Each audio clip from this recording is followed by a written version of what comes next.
welcome back to Fromania, and welcome to the world's fanciest LEGO recording studio. In all seriousness, we recognize we're new to this LEGO game, and we are far from fancy. And there are some amazing LEGO YouTube creators out there doing some awesome content, but we just want to share our collection with you. So, welcome back to Fromania. As we get started today, though, Micah, I have an important question for you today. What? I need to know why stormtroopers are always using iPhones. Ooh, why? Because they couldn't find the androids they were looking for. Where do you find those? These jokes are so bad. They're so bad. As you can see, we're panned out a little bit in today's shot because we have been overrun by a Star Wars minifig army. I mean, I have never seen so many Star Wars minifigs in one place in our home. And this is absolutely ridiculous. This is just wild. This is Micah's Star Wars minifig collection. Micah spent a lot of time assembling them, putting his army in one place. He's had a conversation with each of these troopers because they don't want to stand still. Like, they're wanting to run around and cut up. So right now, we're on a limited amount of time while we have their focus. We're going to give you a quick overview, high level, of what we're looking at here.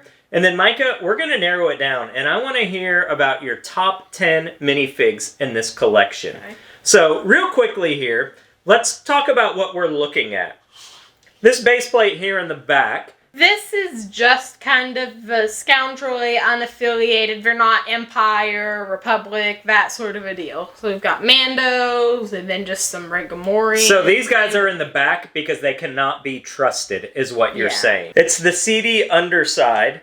Next to them, is this more seedy people in the back here? Yes. Okay. And the highlights here are Zuckuss and Rio, who are both cool. Are we on to more scoundrels with this plate? More scoundrels. Back here, we also have a Rancor that's hanging out with Jabba the Hutt, which is an odd pairing. I would really like to see a Pizza the Hutt minifig. I'm just saying. That's an abomination. Right in front of them, they're being blocked by the tower of BB-8. I don't know how BB-8 accomplished that. And circling BB-8 is Resistance. Now, after the Resistance, I know who this crew is here. This crew here, we've got some Boba Fetts from different years, different generations, different sets, next to some Mandos. Yep. So, probably some tension happening on that plate. Well, they were friends. Next to that, we've got some First Order. First Order troopers. And then the troops are back here. All right, with First Order troopers hanging out, keeping an eye on the Mando Boba Fett conflict here. Next to them, we've got a plate full of more First Order troopers. More First Order troopers, followed by, I'm going to guess this is the Rebels. I'm taking a guess here. Jedi. Republic Jedi. Republic Jedi. I saw Ahsoka, so I assumed Rebels, but Republic Jedi makes sense. Yeah, the Rebels Ahsoka is actually super expensive. Really? It's like, what? Almost 300 now, I think. Now, I know this motley crew of Jar Jars here. I don't know who the guy with the purple on it is. He's Captain Tarple. Okay. Then we have Padme Queen Amidala. She's not plugged in, so she's not lit up. Next to just a regular Padme. And then behind, just random, more Padmes than Naboo. Some of the pilots and some of the young Anakins. All right. Then we head over here, and we have got Stormtrooper Palooza. I mean, Stormtroopers for days. Next to that, we have some TIE Fighter pilots. These are actually Death Troopers. They came in a battle pack, and I want to say it was 17, and I got 10 of it. And I built up an army of them, and now I have an army of Death Troopers. I would have assumed TIE Fighter pilots, but I'm okay with Death Troopers as well. You've got some sketchy droids here in the middle that are working for the Empire, kind of surrounded and protected by all the stormtroopers that are still looking for their android. Transition on over, you've got some Rebel fighters, it looks like. Yep. So then up front in this corner up here, we've got Rebels, some Darth Vaders, you segue back into the Empire. I've got my lineup of shore troopers, and my favorite here is Thrawn. Is he a General Admiral? Grand Admiral. Grand He's Admiral. too good to just be an admiral. I'm sorry, Thrawn. And then coming across the front here, we have some clone troopers as well. Oh, and let's not forget about the droid plate. A lot of droids up front here. General Grievous, which used to be Micah's favorite Star Wars character for years. And then he gave up on Grievous, or Grievous gave up on himself. I really don't know. But a lot of droids up here in the front as well. When I was little, it was just like, oh, he's cool, he has 4 arms, I like that guy. Then I watched the Clone Wars and saw him beat up all the Jedi and the clones, I didn't like him so much anymore. Micah, how long would you say it's taken you to amass this collection? How old were you when you started collecting Star Wars? I mean, I probably got my first Star Wars set in 2013. 2013. So this is Maybe 10 years in the making. I know that you guys are just seeing the minifig now, and we talked about the chaos around us here. But let me give you a glimpse real quick of what we're looking at around this room. So as you can see, there are Star Wars sets everywhere in this room. There is no shortage of Star Wars in our house. And we also have several of the Ultimate Collector Series Lego that are not on display in this room, but in a different place in the house. So I don't want to get a lot into numbers, but I know that I'm looking at an exceedingly high dollar value of minifig here. What are we talking? Like Honda Civic sitting on this table? It's hard to estimate because I can't go through on Bricklink all 700 of them. But wait. There's 700 minifigs here? 700 was the last time I did it, so we're probably closer to 725 now. Oh my word. There are 700 minifig sitting in front of us here. And this does not count any other genre of Lego in this house. We probably have the total population of the town that we live in minifig in our house, which is nuts. So as far as the value is concerned, just my top 100 weigh in at about 5,000, so I guess the whole collection goes close to 7,500, maybe 10,000. So we are talking 2012 used Honda Civic. Maybe not at today's car prices.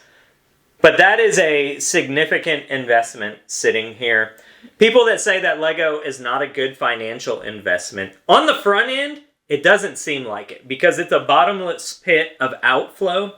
But the increasing, accumulating value of these things is nuts. If we ever wanted to get that Lamborghini, we could liquidate this room and drive away in a Gallardo, if not a Huracan. The good example of that one is this guy right here.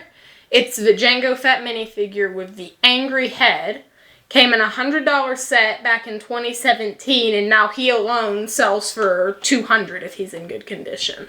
So what we're going to do now, and I hope you guys have 6 hours to hang out with us, is Micah is going to pick up every single individual minifigure, and he's going to tell us in story form about these minifigures. Because I think every minifigure on this table has a story. I'm kidding. Micah, I want you to pick out your top 10 highlights of your collection, and maybe we'll do another feature of this down the road where we pull out some other ones as your collection is changing and evolving. But I want you to point out your top 10 favorite minifigs. These could be most valuable, these could be rarest, most unique. Highlight 10 of these minifigs for us so that we can walk away truly impressed by what you've amassed here. Number 1. Are we going to count down or up, or is this in no particular order? There's so many, so it's hard for me to No particular order. He's just going to highlight 10 minifig for us. So, first one up is Thrawn. He's a very special one because he was my first expensive, collectible one I actually bought on the aftermarket. I sold a Sabine of similar value, the one with the helmet, and bought his set, his sealed set. And that's another long story that I don't have time for. Alright, so what set was he in? He was in the Phantom 2 set.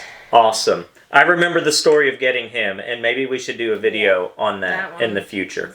Phase 2 Rex. And I got the original one back in the set, and I mutilated him. So I found a good deal, and I bought a second one. And these guys are very valuable now. And he's one of my favorite clones, too.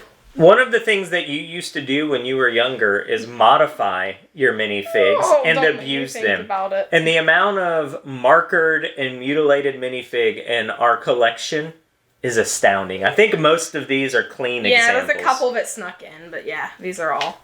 The Wolffe packs, they go for like 60 each, and I'm markered on both of them. That's a really bad day. All right, next one.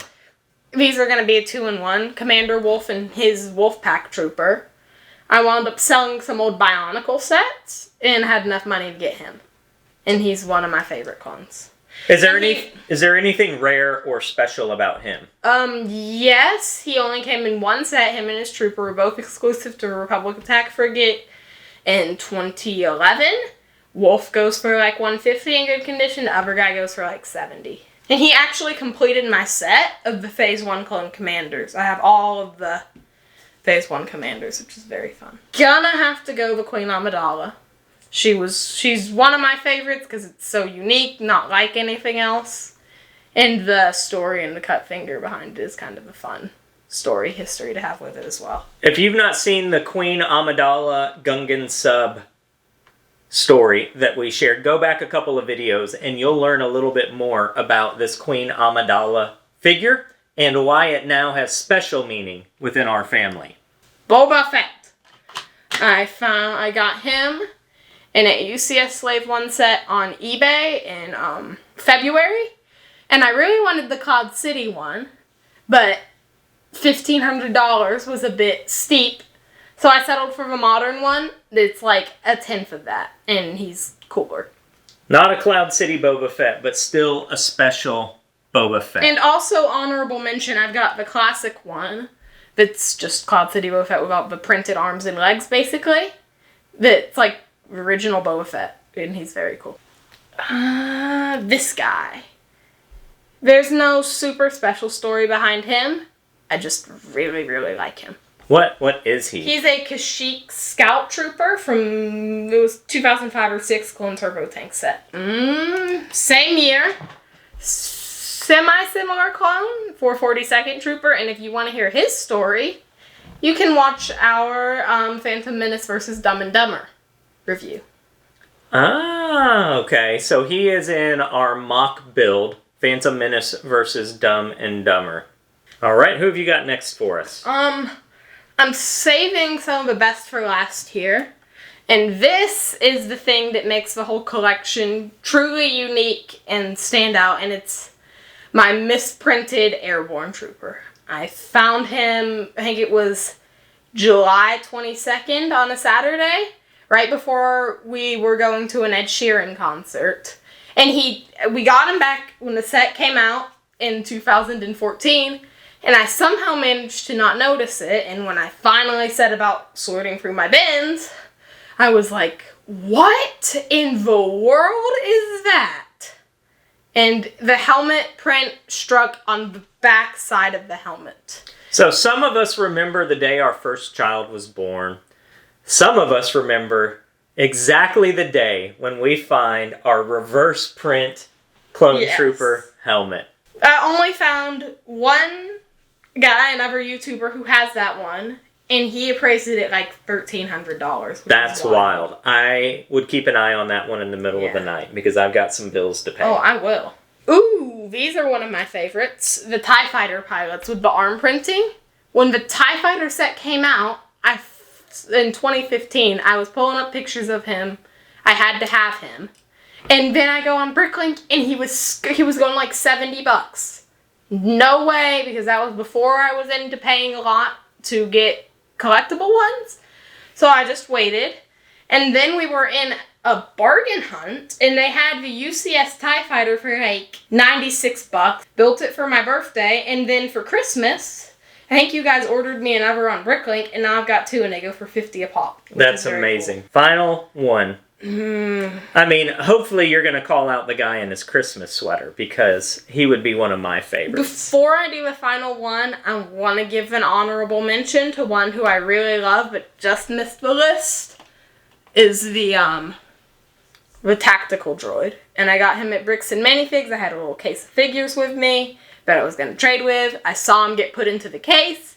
I had to have him, and I walked out of the store with him. That's awesome. How cool is he? That's a really cool minifig. All right, Micah. So there are 700 plus guys standing here. They're all eager and anxious in their little Lego minds to see if they are going to be the ones that are chosen as your last mention. Who is your last mention for us today? Commander Fox. And I found him at our local Bricks and Minifigs for a very good price. And I had a little case of minifigs. And I traded for him. It was a fun day. You and Caleb were doing something, and me and my mom were at Bricks and Minifigs together, and it was a very fun, special memory. So that's it. Micah, thanks for sharing your Star Wars minifig collection with us today. I know that it's hard to really explain the magnitude of this collection, but it's truly impressive, truly cool. You have a special glass case that's in your bedroom that displays your top most valuable figures. That case alone could be a mortgage on a house. But this is such a neat collection. Thanks for sharing it with us. Thanks for pointing out some of your favorite minifig. We hope you guys enjoyed this as well. Leave in the comments below who your favorite Star Wars minifig is. I just want to see if Micah has it in his collection. Let's see if you can stump him. Call one out. That's not Cloud City Boba Fett. That might not be in his collection. Drop it in the comments. Thanks again for watching with us. We know you have a lot of choices in how to spend your 15-20 minutes, and you chose to watch it with us. So we're grateful for that. If you made it to this point in the video, click subscribe. It would mean a lot to know that you like what we're doing here. Whether you subscribe or not, we hope that you'll go out there and give more, do more, share more, love more. And whatever you do, remember to always show your smile. Oh, he's gone again. We don't have our buddy to make us smile. But smiles truly are contagious, so show your smile. One more honorable mention. I couldn't bear to leave him out. Phase 1 Rex. Got him on Bricklink before he was worth $100. And he's really, really amazing. Thanks, Micah. Share more in love.